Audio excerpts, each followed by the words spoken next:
जयनगर के दुल्लीपट्टी में आयोजित जनसंवाद कार्यक्रम में डीएम, एसपी सहित अन्य अधिकारियों ने लोगों को दी जनकल्याणकारी योजनाओं की जानकारी।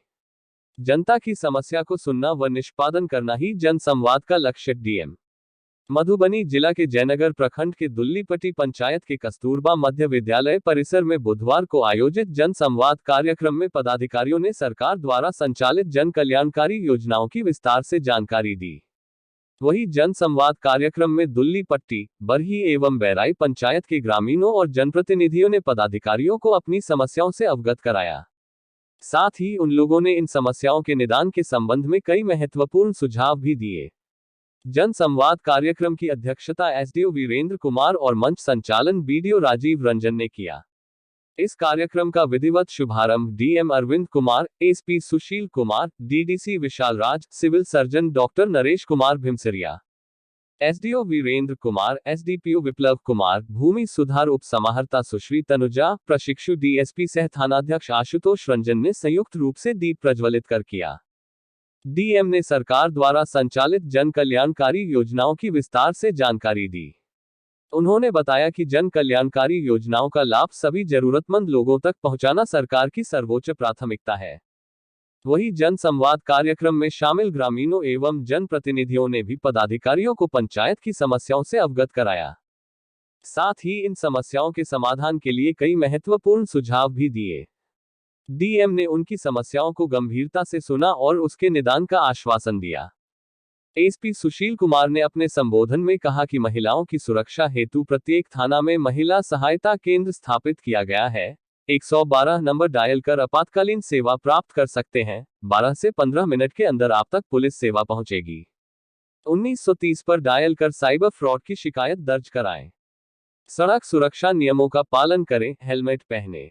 इस मौके पर जिला परिषद सदस्य अंजलि कुमारी, दुल्लीपट्टी पंचायत के मुखिया रूपम कुमारी, मुखिया प्रतिनिधि वीरेंद्र यादव, बरही पंचायत के मुखिया मीना देवी, मुखिया प्रतिनिधि जामुन चौधरी, बैराई पंचायत के मुखिया विमला देवी, मुखिया प्रतिनिधि ब्रिजकिशोर यादव, ग्राम विकास युवा ट्रस्ट मधुबनी के सदस्य तारानंद ठाकुर, सविता देवी, प्रखंड पंचायत राज पदाधिकारी, चिकित्सा पदाधिकारी, मनरेगा के प्रखंड कार्यक्रम पदाधिकारी, प्रखंड शिक्षा पदाधिकारी, कल्याण पदाधिकारी, श्रम पदाधिकारी, सहायक विद्युत अभियंता, पथ निर्माण विभाग के सहायक अभियंता, पीएचईडी के कनीय अभियंता, जीविका दीदी समेत विभिन्न विभागों के पदाधिकारी मौजूद थे।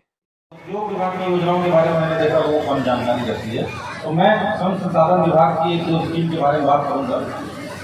आप लोग जानते हैं बिहार राज्य में श्रम संसाधन विभाग की तरफ से बिहार भवन एवं अन्य संघ निर्माण कर्मकार कल्याण बोर्ड का गठन किया गया है और इस कल्याण बोर्ड के तहत अगर वैसे निर्माण कार्य में जो भी मजदूर लगे हुए हैं, निर्माण मजदूर कहते हैं, वो लोग अगर इसका निबंधन करा लेते हैं तो निबंधन कराने के पश्चात लगभग 16 प्रकार की उनको सरकारी सहायताएं मिलती हैं। उनको बच्चों को शिक्षा देने में उनको सहयोग राशि दी जाती है, पुत्री के विवाह में सहयोग राशि दी जाती है, घर का कोई व्यक्ति घायल हो रहा है तब उसमें अनुदान की राशि दी जाती है, इलाज के लिए किया जाए, किसी भी 13 प्रकार के 16 प्रकार के ऐसे हैं जहाँ पे मामलों में सहायता दी जाती है। वैसे निर्माण कार्य में लगे हुए मजदूरों को जो कि कल्याण बोर्ड के तहत अपना निबंधन करा लेते हैं और निबंधन कराना बहुत आसान है। उसमें वेब लिंक दिया हुआ है, इस पैम्फलेट पे भी हम लोग यहाँ काउंटर पे बंटवा रहे हैं। इसमें आप लोग जाएंगे वेब लिंक पे pocw.bihar.gov.in, जिससे कोई भी व्यक्ति किसी भी अगर आपकी जानकारी में है ऐसे कोई श्रमिक उनका निबंधन करवा दें और शुल्क बहुत नॉमिनल है। पहली बार निबंधन का केवल 20 रुपये शुल्क लगता है, 20 रुपये मात्र, और अगले 5 साल के लिए जो निबंधन शुल्क रहता है वो 30 रुपये लगता है। तो पहली बार में कुल 50 रुपये दीजिएगा तो 5 साल तक निबंधन आपका वैध रहेगा। 5 साल तक जब फिर 30 रुपये देकर उसको अगले 5 साल के लिए नवीकृत करा लेना होता है। और जो कल्याण बोर्ड के सदस्य इस निबंधन को नवीकृत कराए रहेंगे तो वो इन सभी 16 प्रकार के जो लाभ हैं उसके लिए एलिजिबल हो जाते हैं, योग्य हो जाते हैं। और आपके बीच में अनुभव की साझा में हमने बुला के पूछा भी तो हमारे मजदूर भाई लाभ उसका ले भी रहे हैं। तो ये बहुत ही महत्वपूर्ण कार्यक्रम है और बहुत लाभकारी है। तो हम लोग तो सभी लोगों से इसके जरा गौर फरमाएंगे और ज़्यादा से ज़्यादा लोगों को इसकी जानकारी देकर जो निर्माण कार्य में लगे मजदूर हैं उनको इसका निबंधन करवाने में सहयोग आप लोग करेंगे। अगला जो प्रमुख कार्यक्रम हम बात करेंगे हमारे युवाओं के लिए बहुत महत्वपूर्ण है। बिहार में 7 निश्चय के तहत युवाओं के लिए 3 प्रमुख कार्यक्रम सरकार के द्वारा प्रारंभ किए गए थे 2016 से। एक तो बिहार स्टूडेंट क्रेडिट कार्ड योजना, दूसरा कुशल युवा प्रोग्राम, तीसरा स्वयं सहायता भत्ता योजना। बिहार स्टूडेंट क्रेडिट कार्ड योजना के तहत हम लोग जानते हैं कि जब कोई भी बच्चा जब 12वीं पास करता है या 10वीं पास करके पॉलिटेक्निक या ITI इन सब का आप लोग कराने की कोशिश करते हैं, अगर ऐसा परिवार है कि जो कि फीस भरने के लिए कॉलेज में सक्षम नहीं रहता है, तब उसके बच्चे की पढ़ाई को आगे जारी रखवाने के लिए उनके गार्जियन बाज़ार से लोन लेते हैं। और जब बाज़ार से आप लोग लोन लेने जाते हैं तो उसमें बैंक के द्वारा सिक्योरिटी मोर्गेज उसकी आवश्यकता मांग की जाती है। ब्याज दर भी बहुत ज़्यादा रहता है, जिसके कारण जो शिक्षा लोन का भार परिवार में बहुत ज़्यादा पड़ता है। तो इसी बात को समझते हुए सरकार ने बिहार स्टूडेंट कार्ड योजना सरकार के द्वारा लाई गई। और इस योजना के तहत वैसे बच्चे जो 12वीं पास हैं कुछ शिक्षा ग्रहण करना चाहते हैं या 10वीं पास करने के बाद ITI पॉलिटेक्निक करना चाहते हैं, उन सभी लोगों को 4 लाख तक का बहुत ही कम ब्याज पर शिक्षा लोन उपलब्ध है। स्वास्थ्य से संबंधित हो या अग्निशमन से संबंधित हो, आप 112 पे कॉल कर सकते हैं। ये टोल फ्री नंबर होता है, इसमें आपको कॉल करने में कोई चार्ज नहीं लगता है। और 112 पे कॉल करेंगे तो इसमें कॉल सेंटर जो है पुलिस के पदाधिकारी बैठे होते हैं जो पटना में स्थापित है।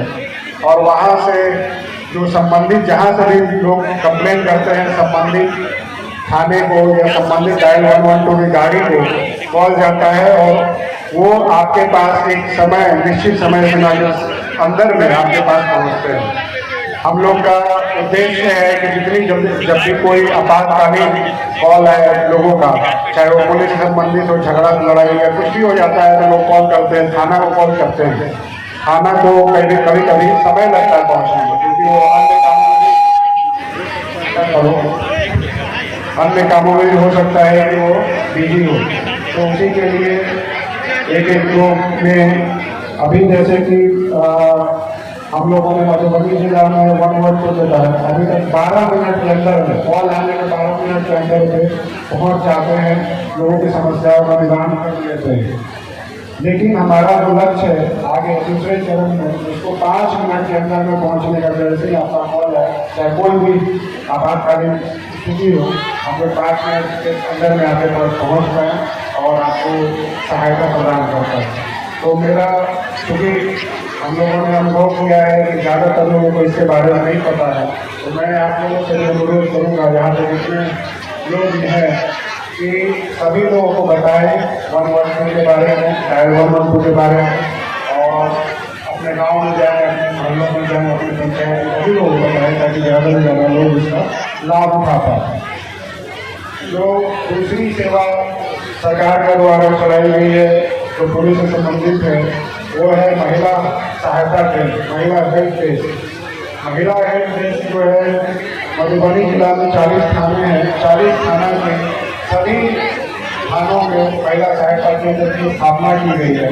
उसका उद्देश्य एक ही है कि वो आजकल आप देखते होंगे, आप लोगों ने अनुभव किया होगा कि आजकल पारिवारिक झगड़े हो जाती है तो लोग थाना में केस मुकदमा करने चले जाते हैं। कई बार हो भी जाता है, खास करके जो पति पत्नी का झगड़ा होता है, दहेज पीड़न जैसे झगड़े होते हैं जिसमें दो परिवार के बीच में झगड़ा हो जाता है।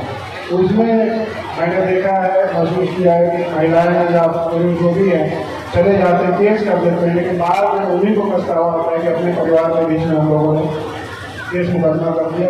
खुद फिर हमारे ऑफिस से भी आते हैं या और लोगों के अधिकारियों के पास जाते हैं कि हम ये केस को उठाना चाहते हैं या केस खत्म कराना चाहते हैं। लेकिन जब एक बार FIR हो जाता है तो न्यायिक प्रक्रिया है जो कि अपनी चलती है, न्यायालय के तहत ही वहाँ से उसका निष्पादन हो पाता है, उसमें समय लगता है। तो इसलिए ये महिला सहायता केंद्र की हम लोग सरकार के द्वारा स्थापना की गई है, जिसमें आपको किसी भी तरह की पारिवारिक झगड़ा है, विवाद है, इसमें आप जाइए महिला सहायता केंद्र में, महिला पुलिस पदाधिकारी रिक्रूटेशन किया गया, उनकी पोस्टिंग की गई है, उनको स्पेशली ट्रेन भी किया गया है तो इस तरह के मामलों को सुलझा सकें। और जब आप जाते हैं तो दोनों साइड को बुलाया जाता है, उनको काउंसलिंग की जाती है, उनको समझाया जाता है। और इसलिए हम लोगों ने देखा है कि ज़्यादातर मामलों में आपसी समझौतों से, काउंसलिंग से जो है मामला सुलझ जाता है।